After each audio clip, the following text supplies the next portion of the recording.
3 یا 4 راتیں ہی گزری تھیں، صنعا کی خیمہ گاہ اور عیسائیوں کی بستیاں تاریکی میں ڈوبی ہوئی تھیں۔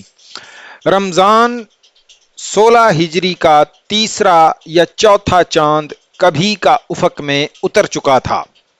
انسانوں کا ایک سیلاب صنعا کی طرف بڑھا آ رہا تھا۔ یہ مدینہ کے مجاہدین کی فوج تھی جو سیلاب کہلانے کے قابل نہیں تھی، کیونکہ ان کی تعداد 15 اور 16 ہزار کے درمیان تھی اور دشمن کی نفری 3-4 گنا تھی۔ خالد نے صنعا پر بھی مزیح والا داؤ آزمانے کا فیصلہ کیا تھا۔ انہوں نے اپنے مجاہدین سے کہا تھا کہ دشمن کو اور اپنے آپ کو بھی مہلت دینا خطرناک ہوگا۔ اللہ ہمارے ساتھ ہے، فتح اور شکست اسی کے ہاتھ میں ہے، ہم اسی کی ذات باری کے نام پر کفر کی آگ میں کودے ہیں۔ خالد نے اور بھی بہت کچھ کہا تھا۔ مجاہدین کے انداز میں جوش و خروش پہلے والا ہی تھا، جسموں میں البتہ وہ دم خم نہیں رہا تھا، لیکن عزم روز اول کی طرح زندہ و پائندہ تھا۔ جیسا کہ پہلے کہا گیا ہے کہ 15-16 ہزار کے لشکر سے دشمن پر شب خون مارنا اس لیے خطرناک ہوتا ہے کہ خاموشی برقرار نہیں رکھی جا سکتی اور دشمن قبل از وقت بیدار ہو جاتا ہے۔ اس میں دشمن کی گھات کا خطرہ بھی ہوتا ہے۔ خالد نے ان خطروں سے نمٹنے کا یہ اہتمام کر رکھا تھا کہ دشمن پہلے شب خون کی طرح اب کے بھی انہوں نے اپنے لشکر کو 3 حصوں میں تقسیم کر دیا تھا۔ سالار بھی وہی تھے جنہیں پہلے شب خون کا تجربہ حاصل ہو چکا تھا۔ اب جاسوسوں نے انہیں دشمن کے قیام کی جو اطلاعیں دی تھیں ان کے مطابق مدائن کی فوج اور عیسائیوں کا لشکر ایک ہی خیمہ گاہ میں نہیں تھے۔ خیمہ گاہ میں صرف مدائن کی فوج تھی اور عیسائی اپنی بستیوں میں تھے۔ یہ بنی تغلب کی بستیاں تھیں۔ جاسوسوں نے ان بستیوں کے محلے وقوع بتا دیے تھے۔ خالد نے اپنی فوج کے ایک حصے کی کمان سالار قعقاع کو اور دوسرے حصے کی کمان سالار ابو لیلہ کو دی تھی۔ تیسرا حصہ اپنی کمان میں رکھا تھا۔ انہوں نے قعقاع اور ابو لیلہ کو عیسائی قبیلے بنی تغلب کی بستیوں پر شب خون مارنے کے لیے بھیجا اور اپنے حصے کو ان کے پیچھے رکھا۔ پیچھے رہنے کی وجہ یہ تھی کہ خالد کو خیمہ گاہ پر شب خون مارنا تھا جو بستیوں کی نسبت ذرا قریب تھی۔ تینوں حصوں کو بیک وقت حملہ کرنا تھا۔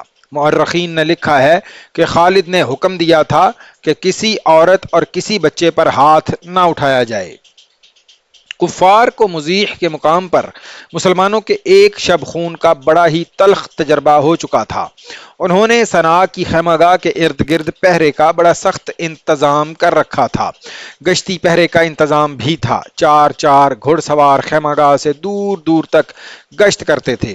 مسلمان جاسوسوں نے خالد کو اس انتظام کی بھی اطلاع دے دی تھی۔ خالد نے اس انتظام کو بیکار کرنے کا بندوبست کر دیا تھا۔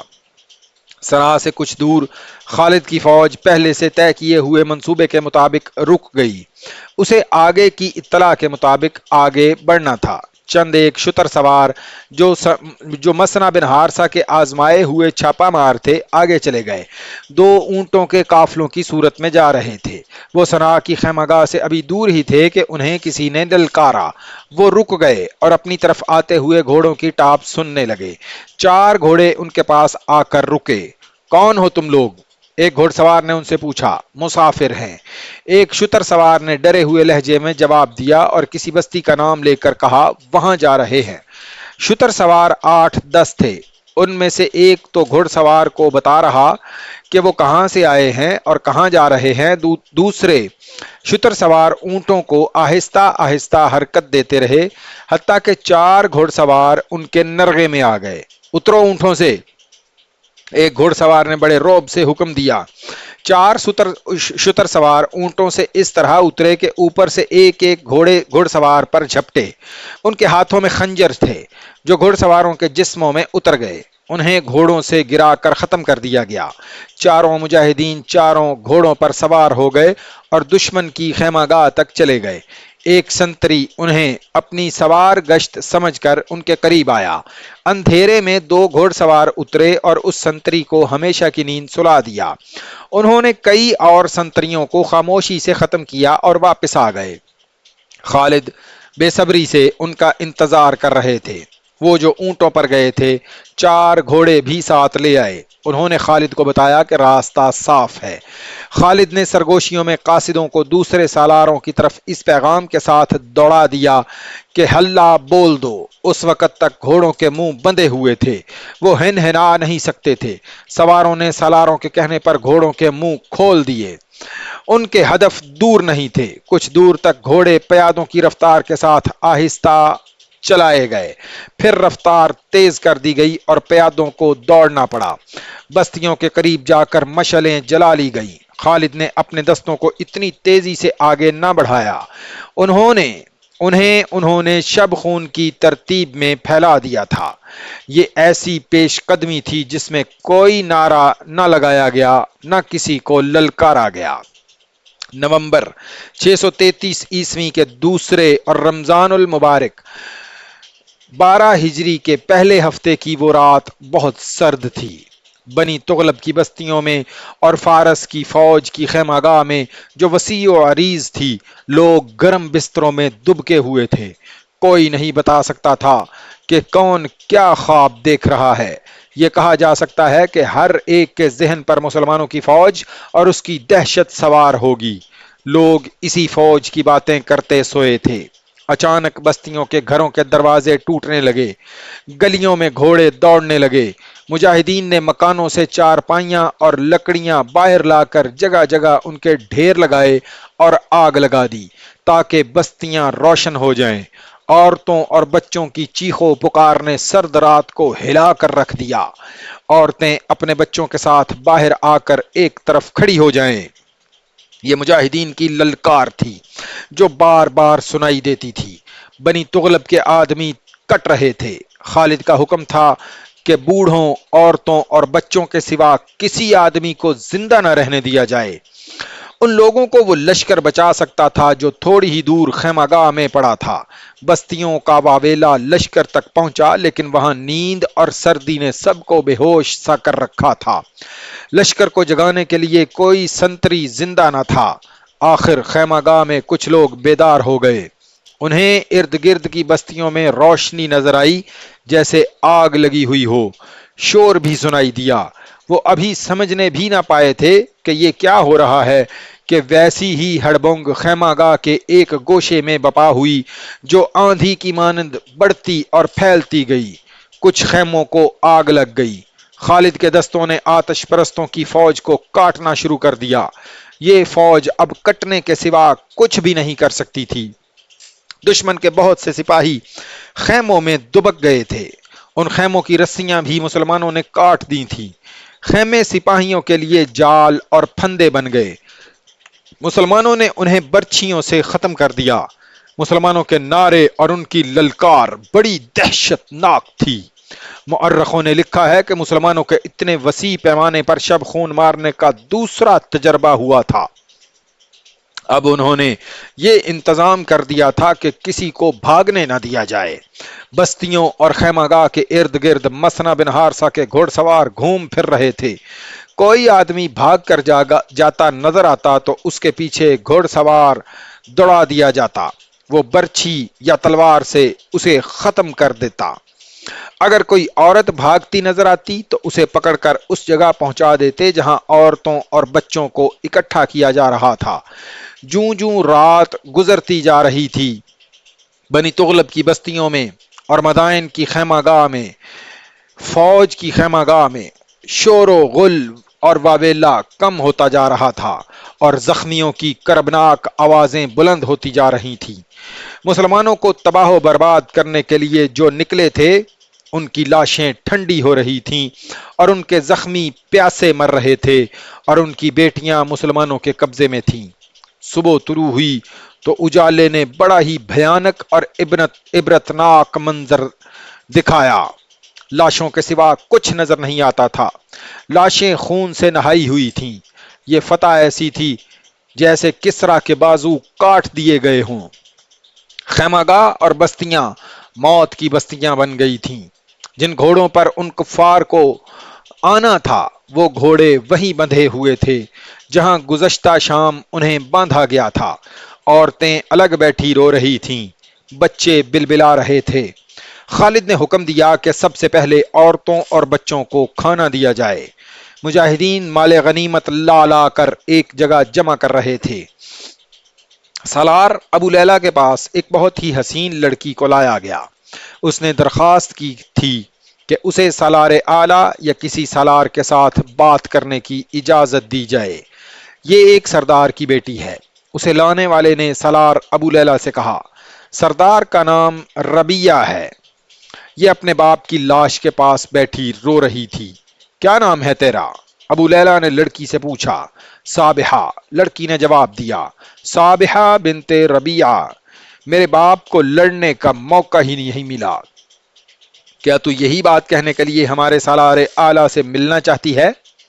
سالار ابو لیلہ نے پوچھا، جنہیں لڑنے کا موقع ملا تھا، کیا تو نے ان کا انجام نہیں دیکھا؟ اب بتا تو کیا چاہتی ہے؟ تم لوگ مجھے اجازت نہیں دو گے کہ میں لاشوں میں ایک لاش کو ڈھونڈ لوں۔ صابحہ نے کہا، اس کا نام بلال بن عقا ہے۔ کیا جلی ہوئی لکڑیوں کے انبار میں کسی ایک خاص درخت کی لکڑی کو ڈھونڈ لے گی؟ ابو لیلہ نے پوچھا، تو اسے ڈھونڈ کے کیا کرے گی؟ زندہ ہے تو ہمارا قیدی ہوگا، مر گیا ہے تو تیرے کس کام کا؟ صابحہ نے سالار ابو لیلہ کو وہ گفتگو سنائی جو اس کے اور بلال عقا کے درمیان ہوئی تھی، اور کہا کہ وہ دیکھنا چاہتی ہے وہ زندہ ہے یا مارا گیا۔ مسلمان سالاروں نے چند عیسائیوں کو اس مقصد کے لیے زندہ پکڑ لیا تھا کہ ان سے اس علاقے اور علاقے کے لوگوں کے متعلق معلومات اور جنگی اہمیت کی معلومات لی جائیں۔ ابو لیلہ کے حکم سے ایسے 2-3 آدمیوں کو بلا کر بلال بن عقا کے متعلق پوچھا گیا۔ 2-3 روز پہلے تک وہ یہیں تھا۔ ایک عیسائی نے بتایا، وہ زمیل چلا گیا ہے، کیا اسے وہاں ہونا چاہیے تھا یا یہاں؟ ابو لیلہ نے پوچھا۔ وہ قبیلے کے سردار کا بیٹا ہے، عیسائی نے بتایا۔ وہ کسی کے حکم کا پابند نہیں، وہ حکم دینے والوں میں سے ہے۔ کیا وہ اپنے باپ کے خون کا انتقام لینے آیا ہے؟ اس نے کئی بار کہا ہے کہ وہ ابن ولید سے اپنے باپ کے خون کا انتقام لے گا۔ دوسرے عیسائی نے جواب دیا، اب بتا لڑکی۔ ابو لیلہ نے صابحہ سے پوچھا، میں تمہاری قید میں ہوں۔ صابحہ نے کہا، میرے ساتھ لونڈیوں اور باندیوں جیسا سلوک کرو گے تو میں تمہیں روک نہیں سکوں گی۔ سنا ہے مسلمانوں کے دلوں میں رحم ہوتا ہے، میری ایک التجا ہے، میں ایک سردار کی بیٹی ہوں، کیا میری اس حیثیت کا خیال رکھا جائے گا؟ اسلام میں انسانوں کو درجوں میں تقسیم نہیں کیا جاتا۔ ابو لیلہ نے کہا، ہم اس شخص کو بھی اپنا سردار بنا لیا کرتے ہیں جس کے آباء و اجداد نے کبھی خواب میں بھی سرداری نہیں دیکھی ہوتی۔ ہم صرف یہ دیکھتے ہیں کہ وہ سرداری کا اہل ہے اور اس کا اخلاق بہت اونچا اور پاک ہے اور اس کو اپنی ذات کا کوئی لالچ نہیں۔ پریشان نہ ہو لڑکی، تو خوبصورت ہے، ایسا نہیں ہوگا کہ تجھے جو چاہے گا اپنا کھلونا بنا لے گا۔ کوئی ہمت والا تجھے خریدے گا اور تیرے ساتھ شادی کر لے گا۔ تمہاری قیدی ہو کر میری پسند اور ناپسند ختم ہو گئی ہے۔ صابحہ نے کہا، اگر مجھے پسند کی ذرا سی بھی آزادی دی جائے تو میں تم میں سے اس کی بیوی بننا پسند کروں گی جو سب سے زیادہ بہادر ہے اور جو اپنی قوم اور قبیلے کی عزت اور غیرت پر جان دینے والا ہو، میدان سے بھاگنے والا نہ ہو۔ عورت کا مذہب وہی ہوتا ہے جو اس آدمی کا مذہب ہے جس کی ملکیت میں اسے دے دیا جاتا ہے، لیکن عقیدے دلوں میں ہوتے ہیں۔ عورت کے جسم کو ملکیت میں لے سکتے ہو، اس کے دل کا مالک کوئی نہیں بن سکتا۔ میں وعدہ کرتی ہوں کہ مجھے کوئی مضبوط دل والا اور قبیلے کی غیرت پر دشمن کا خون بہانے اور اپنا سر کٹوانے والا آدمی مل جائے تو میں اپنا دل اور اپنا عقیدہ اس پر قربان کر دوں گی۔ خدا کی قسم، تو غیرت اور عقل والی لڑکی ہے۔ ابو لیلہ نے کہا، میں وعدہ کرتا ہوں تو نے بلال بن عقا سے جو وعدہ کیا تھا وہ میں پورا کروں گا، شرط یہ ہوگی کہ وہ اپنا وعدہ پورا کر دے، وہ ہمارے سالار اعلیٰ خالد بن ولید کو اپنے ہاتھوں قتل کر دے، لیکن بنت ربیہ وہ ایسا نہیں کر سکے گا۔ ابن ولید کے سر پر اللہ کا ہاتھ ہے، اسے رسول اللہ صلی اللہ علیہ وسلم نے اللہ کی تلوار کہا ہے۔ پھر بھی تم انتظار کرو، زمیل میں بلال کے ساتھ ہماری ملاقات ہوگی۔ کیا میں اپنے گھر میں رہ سکتی ہوں؟ کیا ہے اس گھر میں؟ ابو لیلہ نے کہا، وہاں تیرے باپ، بھائیوں اور محافظوں کی لاشوں کے سوا ہے ہی کیا؟ اپنے قبیلے کی عورتوں کے ساتھ رہ، کوئی تکلیف نہیں ہوگی تجھے۔ ہمارا کوئی آدمی کسی عورت کے قریب نہیں جائے گا۔ صابحہ بنت ربیہ رنجیدہ سی چال چلتی ہوئی ایک مجاہدہ کے ساتھ اس طرف چلی گئی جہاں عورتوں اور بچوں کو رکھا گیا تھا۔ اس کی رنجیدہ چال میں اور ملول چہرے پر تمکنت تھی۔ صاف پتہ چلتا تھا کہ وہ عام سے کردار کی لڑکی نہیں۔